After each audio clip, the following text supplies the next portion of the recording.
5 minute کا مدرسہ اسلامی تاریخ۔ وہ مبارک گھر جہاں آپ صلی اللہ علیہ وسلم نے قیام فرمایا۔ رسول اللہ صلی اللہ علیہ وسلم جب مکے سے ہجرت کر کے مدینہ آئے تو یہاں کے لوگوں نے آپ کا پرجوش استقبال کیا۔ قباء سے مدینے تک راستے کے دونوں جانب صحابہ کرام رضی اللہ عنہم کی مقدس جماعت سب بنائے ہوئے کھڑی تھی۔ جب آپ مدینے میں داخل ہوئے تو ہر قبیلے اور خاندان والا خواہش مند تھا اور ہر شخص کی دلی تمنا تھی کہ حضور صلی اللہ علیہ وسلم کی میزبانی کا شرف ہمیں نصیب ہو۔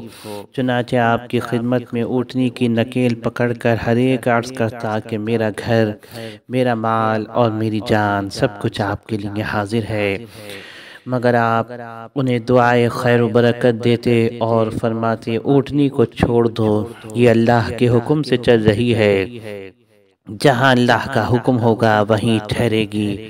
اونٹنی چل کر حضرت ابو ایوب انصاری رضی اللہ عنہ کے مکان کے سامنے رک گئی۔ حضرت ابو ایوب انصاری رضی اللہ عنہ نے انتہائی خوشی و مسرت کے عالم میں کجاوا یعنی لکڑی کی بیٹھک کو اٹھایا اور اپنے گھر لے گئے۔ اس طرح انہیں رسول اللہ صلی اللہ علیہ وسلم کی میزبانی کا شرف حاصل ہوا۔ آپ نے 7 ماہ تک اس مکان میں قیام فرمایا۔ اللہ کی قدرت، انسان کی پیدائش 3 اندھیروں میں۔ کائنات کی سب سے حسین ترین مخلوق انسان ہے، جس کے لیے اللہ تعالیٰ نے اس کارخانہ عالم کو وجود بخشا۔ اس کی تخلیق اللہ تعالیٰ جہاں کر رہا ہے وہ جگہ نہ بہت بڑی ہے اور نہ وہاں روشنی کا انتظام ہے، نہ وہاں کوئی کام کرنے والے ہیں، بلکہ اللہ تعالیٰ ایک تنگ جگہ یعنی ماں کے پیٹ میں 3 اندھیروں میں اس کی تخلیق کر رہا ہے۔ جبکہ دنیا میں مینوفیکچرنگ جہاں ہوتی ہے وہ جگہ کئی ایکڑوں میں پھیلی ہوئی ہوتی ہے، روشنی اور قمقمے لگے ہوتے ہیں اور بے شمار کام کرنے والے ہوتے ہیں۔ یہاں کچھ بھی نہیں، پھر بھی اللہ تعالیٰ انسان کی پیدائش کر رہا ہے۔ یہ اللہ تعالیٰ کی بڑی زبردست قدرت ہے۔ ایک فرض کے بارے میں نفاس سے پاک ہونے کے بعد غسل کرنا۔ حضرت معاذ رضی اللہ عنہ سے روایت ہے، رسول اللہ صلی اللہ علیہ وسلم نے فرمایا، جب نفاس والی عورت کے 7 دن گزر جائیں پھر وہ پاکی دیکھ لے تو اسے چاہیے کہ غسل کر کے نماز پڑھ لے۔ سنن کبریٰ بیہقی۔ نوٹ: بچہ پیدا ہونے کے بعد جو خون آتا ہے اسے نفاس کہتے ہیں۔ اگر کوئی نفاس والی عورت 40 دنوں کے اندر پاک ہو جائے، چاہے 5 دن یا 7 دن ہی کیوں نہ ہو، تو اس پر غسل کر کے نماز پڑھنا اور رمضان کے مہینے میں روزے رکھنا فرض ہے۔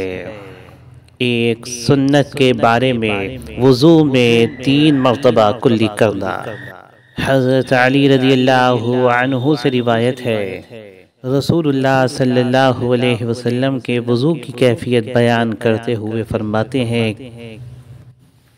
کہ رسول اللہ صلی اللہ علیہ وسلم نے 3 بار کلی کی۔ مسند احمد۔ ایک اہم عمل کی فضیلت، عورت کے لیے چند اعمال۔ حضرت ابو ہریرہ رضی اللہ عنہ سے روایت ہے، رسول اللہ صلی اللہ علیہ وسلم نے فرمایا، جب عورت 5 وقت کی نماز پڑھتی رہے اور 1 ماہ یعنی رمضان کا روزہ رکھتی رہے اور اپنی عزت کی حفاظت کرتی رہے اور اپنے شوہر کی فرما برداری کرتی رہے تو وہ جنت کے جس دروازے سے چاہے داخل ہو جائے۔ صحیح ابن حبان۔ ایک گناہ کے بارے میں والدین کی نافرمانی اور ظلم کرنا۔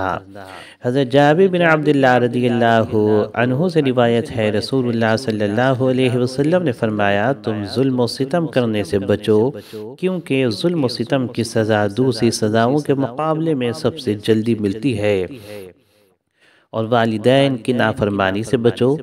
خدا کی قسم والدین کا نافرمان جنت کی خوشبو بھی نہیں پائے گا، جبکہ جنت کی خوشبو 1000 سال کی دوری سے محسوس ہوتی ہے۔ طبرانی اوسط۔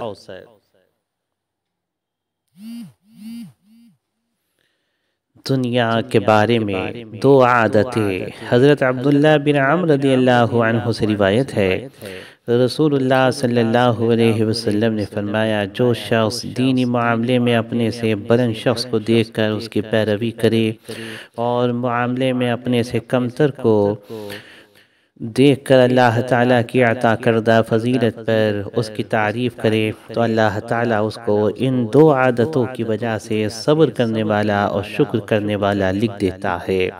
اور جو شخص دینی معاملے میں اپنے سے کمتر کو دیکھے اور دنیاوی معاملے میں اپنے سے اوپر والے کو دیکھ کر افسوس کرے تو اللہ تعالیٰ اس کو صابر و شاکر نہیں لکھتا ہے۔ ترمذی۔ آخرت کے بارے میں ہر نبی کا حوض ہوگا۔ حضرت سمورہ بن جندب رضی اللہ عنہ سے روایت ہے، رسول اللہ صلی اللہ علیہ وسلم نے فرمایا، ہر نبی کے لیے ایک حوض ہوگا اور انبیاء آپس میں فخر کریں گے کہ اس کے حوض پر زیادہ امتی پانی پینے کے لیے آتے ہیں۔ مجھے امید ہے کہ میرے حوض پر آنے والوں کی تعداد سب سے زیادہ ہوگی۔ ترمذی۔ طب نبوی سے علاج، آب زمزم سے علاج۔